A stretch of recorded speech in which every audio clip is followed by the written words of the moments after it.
Japan is a country that wasn't meant to succeed. When World War II ended in 1945, Japan was devastated on every level.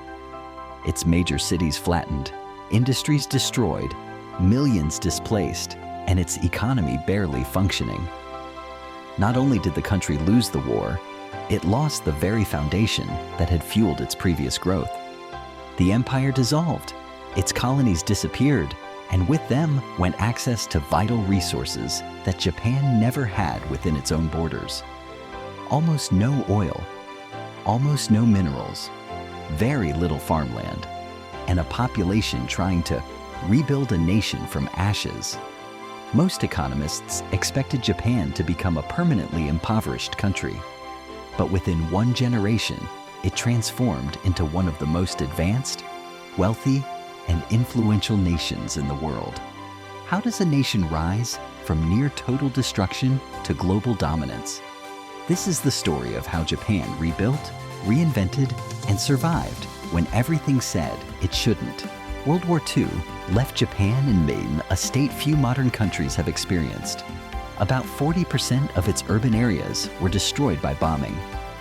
Industrial output fell to a fraction of pre-war levels. Transportation networks, railways, ports, bridges were barely functional. The country faced severe food shortages. Rationing became normal. Millions struggled to find housing. Japan's GDP collapsed, and many feared widespread famine. The Allied occupation brought dramatic reforms: land redistribution, dissolution of large industrial conglomerates known as zaibatsu, and shifts in political power. These changes dismantled old systems, but also created space for new ones to emerge.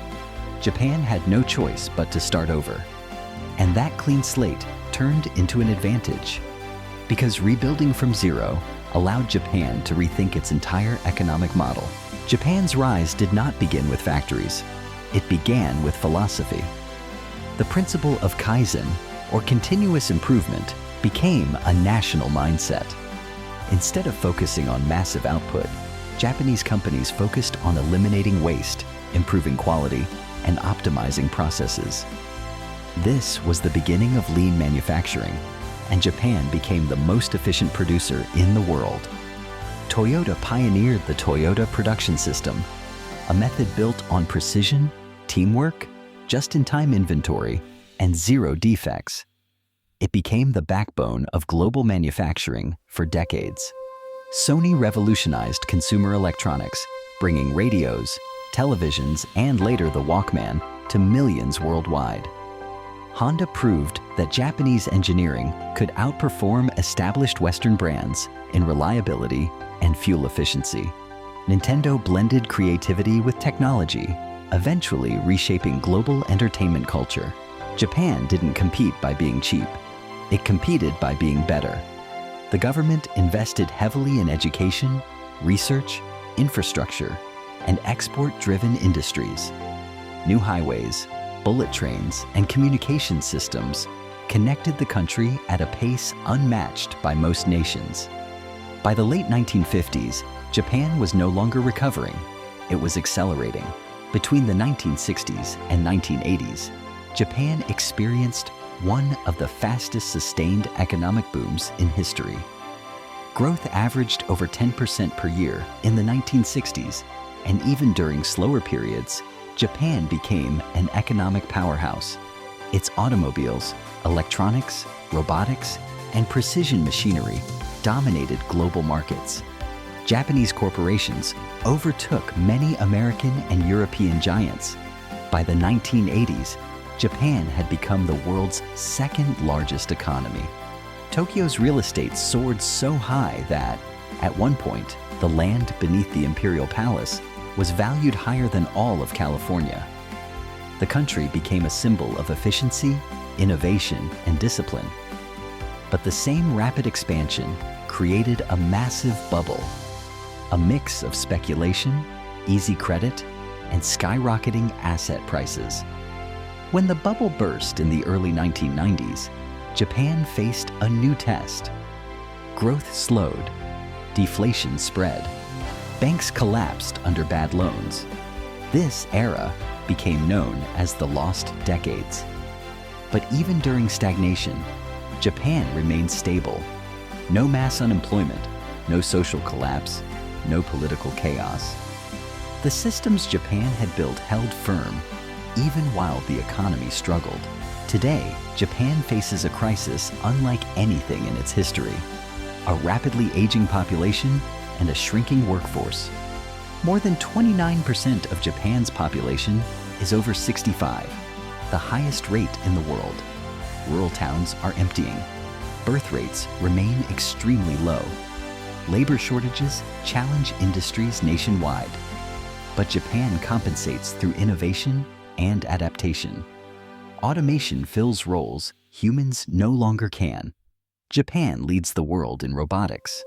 From factory assembly to elderly care, companies continue to refine production systems, making them more efficient with fewer workers.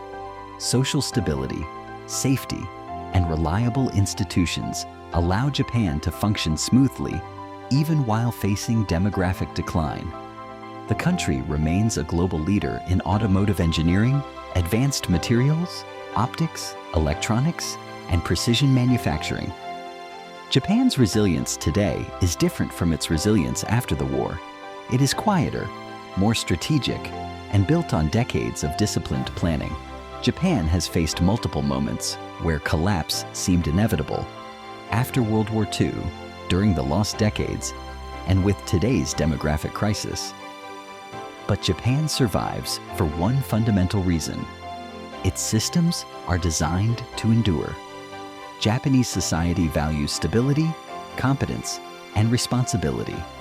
Businesses prioritize long-term health over short-term profit. Government policies emphasize balance and predictability. And culturally, there is a deep belief in craftsmanship and mastery, qualities that can't be measured by statistics. Japan rarely chooses the easiest path. It chooses the most sustainable one. A nation with almost no natural resources built wealth through discipline and intelligence. A society with a shrinking population remains globally competitive through innovation and precision. A country expected to fail continues to influence the world through technology, culture, and design. Japan stands today not because it avoided challenge, but because it learned how to turn every challenge into a catalyst for reinvention. Japan's story is a reminder that nations are not defined by what they lack, but by what they choose to build. It should have collapsed multiple times, but it didn't. Because Japan's true resource is its ability to adapt, refine, and endure. This is the blueprint of a nation that rose from nothing and continues to shape the world.